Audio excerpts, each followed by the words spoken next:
Ce ne sont pas les syndicats qui font la loi. Le garde des Sceaux, Éric Dupond-Moretti, ne mâche pas ses mots ce matin dans Le Parisien aujourd'hui en France.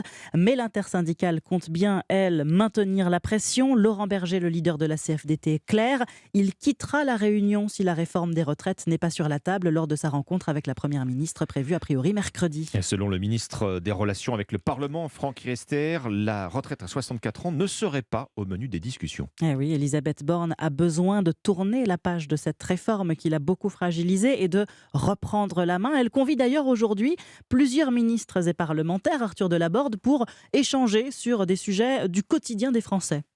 Oui, des réunions thématiques appelées à se multiplier dans les 2 prochaines semaines sur des priorités identifiées par le président, qualité de vie au travail, réindustrialisation, santé, écologie ou encore ordre républicain.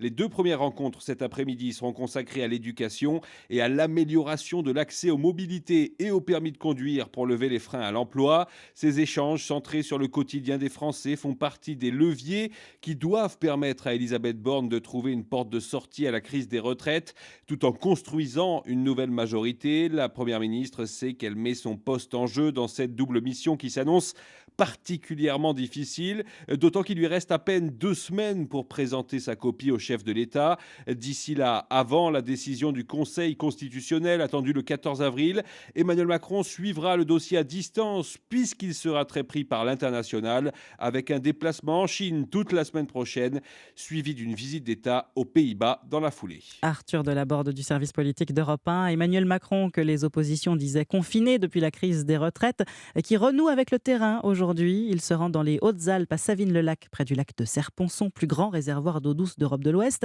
Le chef de l'État qui a damé le pion à Elisabeth Borne, c'est elle qui devait initialement faire ce déplacement. Il doit présenter une cinquantaine de mesures pour lutter contre la sécheresse. Un manque